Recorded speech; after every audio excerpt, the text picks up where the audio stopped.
Buongiorno, potete vedere che non sono Maria Federica Petraccia, ha avuto qualche problema logistico perché appunto trovare il rettorato non è semplice. Vi dico solo due parole: è il rettorato, diciamo così, temporaneo dopo il terremoto che ha colpito Ferrara, Modena, Mantova, insomma l'Emilia nel 2012. Voi sapete che le cose che durano di più in Italia sono quelle temporanee e quindi siamo qui dal 2012, questa comunque buona location. Hi everybody, my name is Maria Antonietta Sessa. I'm from Benevento, which is a small city near Naples, and it's small but it's very rich of historical and cultural heritage. In fact, it dates back to the earlier than the Roman civilization. And in this presentation I'm going to show you a video which has been inspired by Livio Zerbini's book Traiano il principe ideale, Trajan the perfect prince.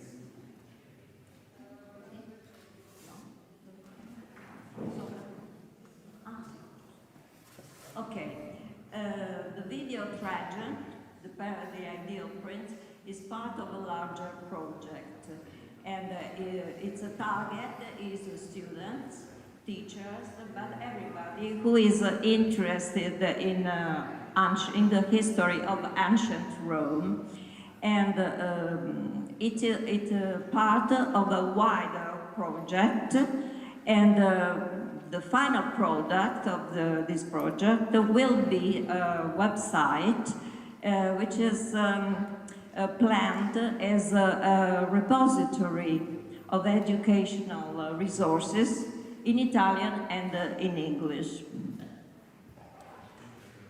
And it's still very much a work in progress, so we are planning it, so I can't tell more about it. Anyway, the website content will be videos, interactive lessons, special events related to the history of ancient Rome, and since we are going to give it a light-hearted, pleasant connotation, it will also present games, interactive games, quizzes, things like that. The video narrates the life and its events in the life of the Emperor Trajan, and the events of the Emperor's life are narrated by the protagonist himself. So the protagonists of the video are two cartoon characters, Trajan, the Emperor, and Professor Livio Zerbini. And so I'm guilty of this crime, that is turning a serious professor into a cartoon character. So put the blame on me. The images are not, in the video, are not fancy images. They are documents, historical documents, or works of art, frescoes, and they are all taken from Wikipedia Creative Commons repository. And beside each image, you can find some information about the author and the link, the website link where you can find the image. The text, as I said before, have been inspired by Livio Zerbini's book, Traiano il principe ideale, and of course I invite you to read the books. to get deeper into the life and deeds of this amazing politician and warrior. Okay, we choose the medium of the video to narrate the story of Emperor Trajan's life, because video-assisted learning is a very powerful tool to reach, to catch the attention of students, learners, of everybody, for many reasons. First of all, because students, young generations generally, are not so used to reading as perhaps the adults still are, and sometimes not even them. Okay, but there are many reasons. There is a rationale behind the choice of this medium, and there are methodological reasons. I apologize if many of you are already familiar with these methods. Anyway, I will only give definitions for each of them. First of all, neuro-linguistic programming. According to neuro-linguistic programming, each individual has a favorite sensory channel. When teacher is lecturing, students uses only the auditory channel, but students, younger generations in general, are not used to listening anymore, because we are living in the civilization of image. So they need image to follow, like we today need the PowerPoint slides if we really want to listen, to follow the speech of the speaker. And so a video offers the listener, offer the audience the possibility of using two sensory channels. I mean, the auditory channel, hearing, and the visual channel, sight. And so the message has more probabilities to get to the person who is the addressee of the message. Flipped classroom.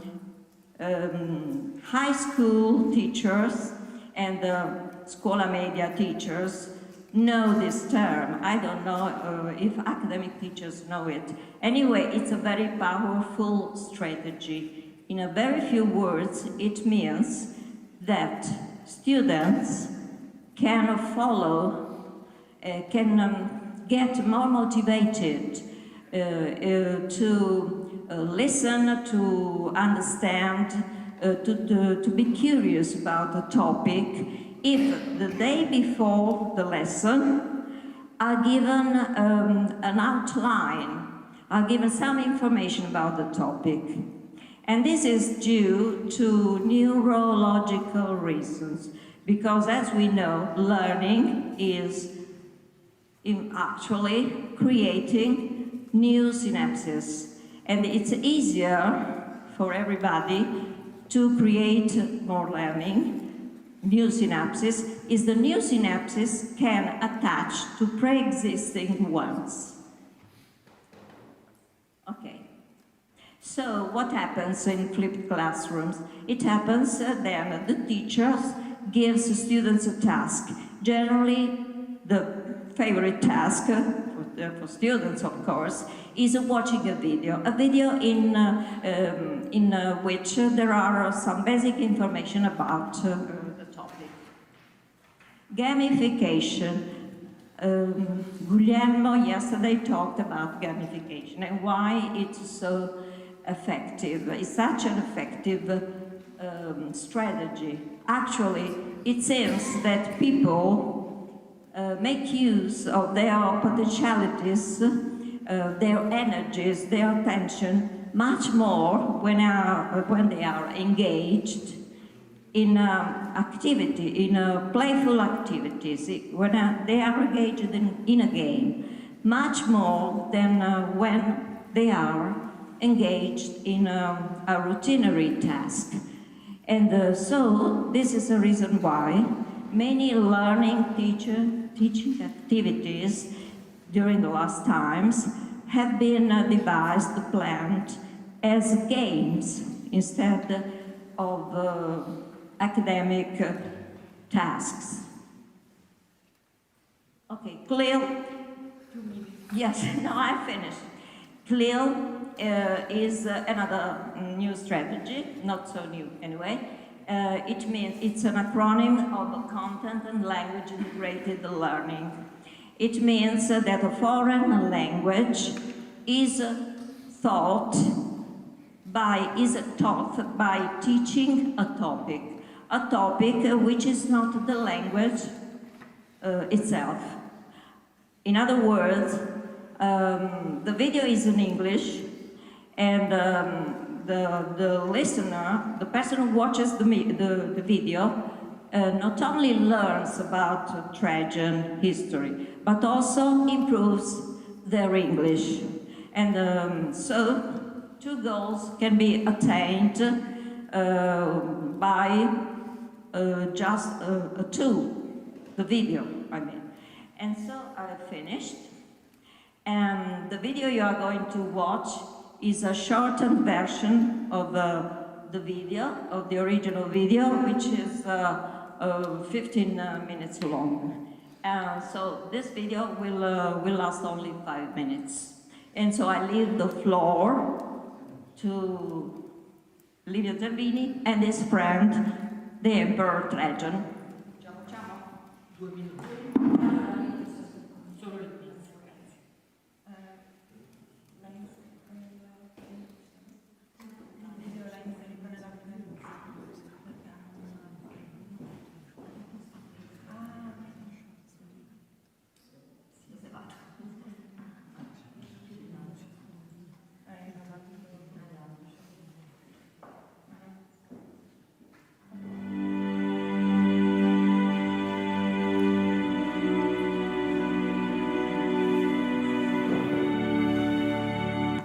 Trajan.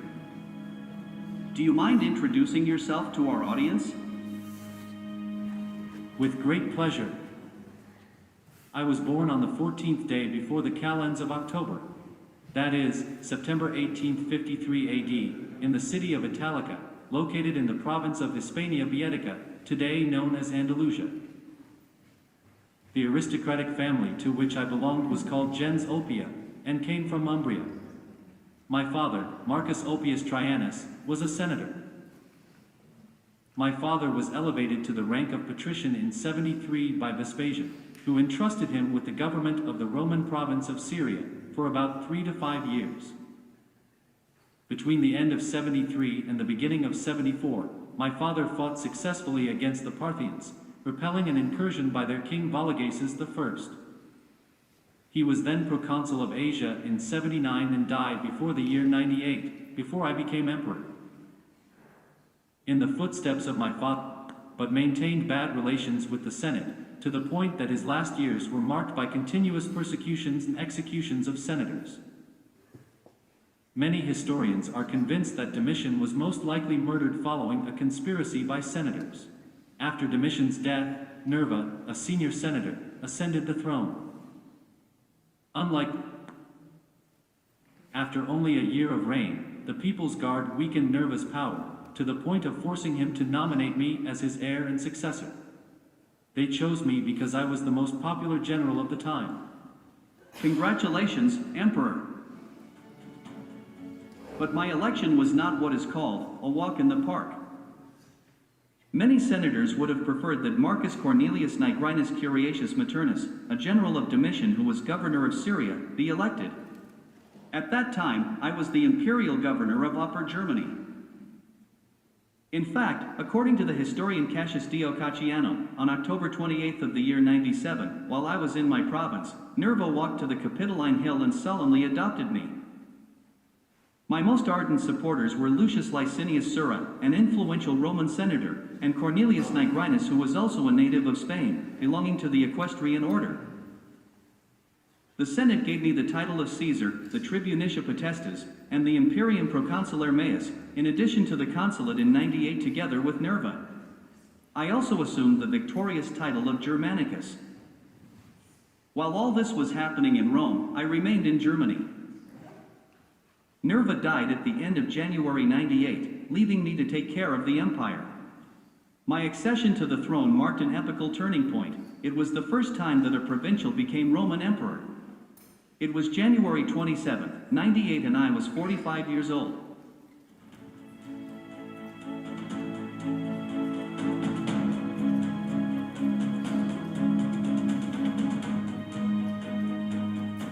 Thank you, Emperor Trajan, for dedicating your time to this interview. You are welcome. It has been a real pleasure.